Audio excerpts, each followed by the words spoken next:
Hi friends, my name is Jaya and I help people to expand their awareness.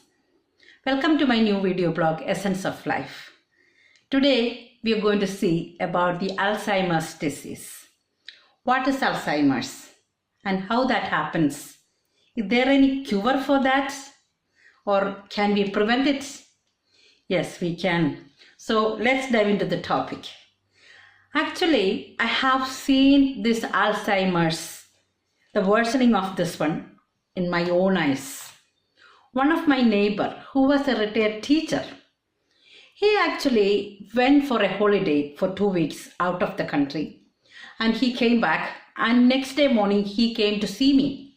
He was actually teaching my daughter in English and all those, and he was very active. He was a retired teacher, but still he was very active. But when he came back to me after the holiday, he just found really strange. He asked me my name and then he looked at my daughter very strange, and he asked, "Who is that? And what's her name? What is she doing here?" Like that, so many questions. And he looked really confused. But when I spoke to his son, he said, "Oh, lately my dad is like that. 3-4 days back, he kept his car key in the freezer and he was looking for that all around the home." So that's what happened. So then I could see it's a really serious condition. He's declining, he's going into that Alzheimer's or dementia. So when I realized that, that burned me. I was so upset for him. So anyway, we'll see what is the neuroscience behind this Alzheimer's. Neurons are the brain cells. The connections between the brain cells or the neurons are called the synapses.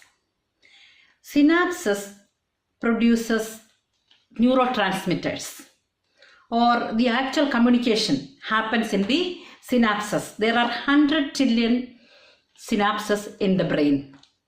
So if some synapses are not working, there is a good backup mechanism in the brain. So in addition to these neurotransmitters, the synapses also produces beta amyloid protein. Usually the beta amyloid will be cleared by microglia. They are the genital cells in the brain. But sometimes the production of this beta amyloid will be excess, so that this microglia won't be able to clear all the beta amyloid. So what happens? This beta amyloid will be accumulated in between the synapses.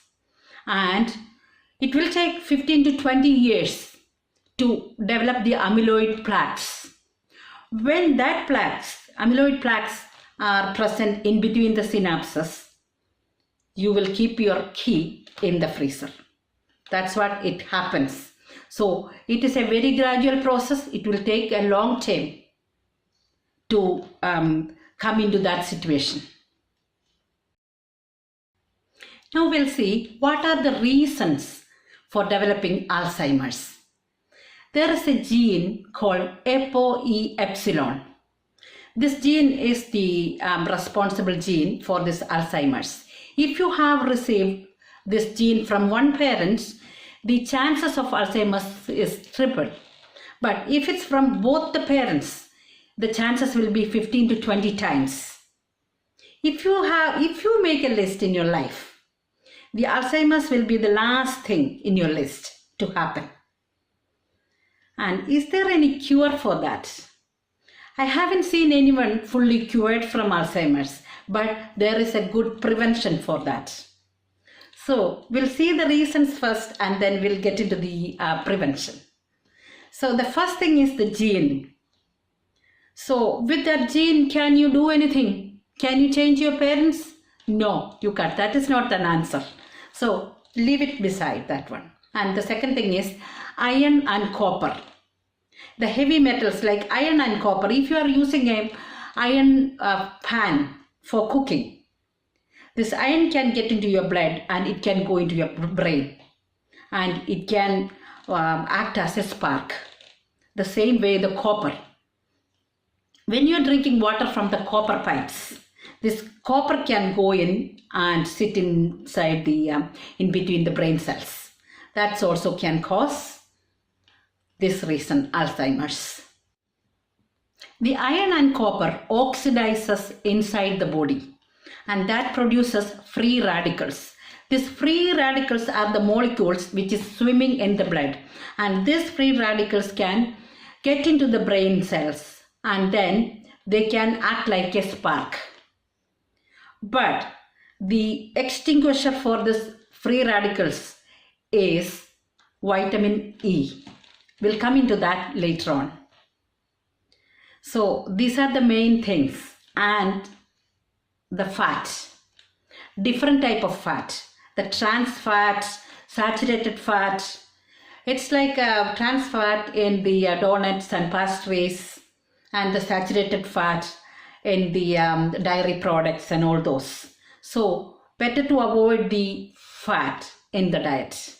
That helps, because the studies shows that the people who are taking high fat diet develop Alzheimer's in their later stage. And there was another study conducted in the mild cognitive impairment patients. And in that also, the patients who was taken the high fat diet developed the Alzheimer's.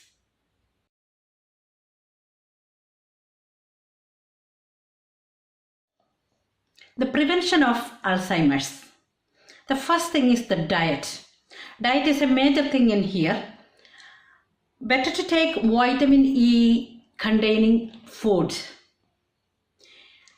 The mango, seeds and nuts contains vitamin E. How will you know you are taking the adequate amount of vitamin E? What you have to do is, in your palm, you take some nuts and seeds in your palm. When it touches the finger, you have to stop it. That's the only portion of the nuts and seeds. And then crush it in and put it in the salad or somewhere, before taking it. Because you don't have to take it more. A 1 ounce of seed and nut contains 5 milligrams of vitamin E. Better not to take the supplement. Why? Because the nature has given us 8 different forms of vitamin E. If you take a vitamin E supplement, you will only get only one form. And the absorption of the rest of the 7 vitamins will be minimized. So better always take the diet which is containing vitamin E. And the next thing is, stay away from all different type of fat. Exclude the fat as far as possible from your diet. And the third thing is about the diet. Third thing is, choose your food according to the color.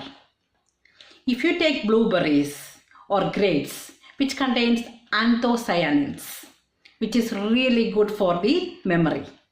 There was a study conducted among the cognitive impaired patients, and they have given the grape juice at 1 pint, that is a glass in the morning and a glass in the night. And the study was conducted, and the patients who has taken the grape juice improved their memory. So it is really effective to look into the color of the food what you take. Next point is exercise. Brisk walking for 45 minutes 3 times a week, which is really effective.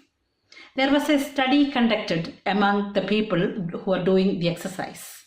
And as we grow older, the hippocampus, which is the seat of memory, that will be shrinking. But then through the exercise, we can reverse that shrinkage so that our memory will be good. So we could try that. Brisk walking is very effective. The next point is deep sleep. You need to have a good sleep hygiene. The deep sleep is a good cleanser. that improves the memory. So you always have to follow these tips. Hypertension, diabetics, cardiovascular diseases and smoking, these all can adversely affect this as well. So we have to try and minimize all this if you can. We are never too late for anything. So we have to protect our brain and we have to have a good future. So hope you will follow my tips. Stay well, stay healthy. See you soon. Bye, Jaya.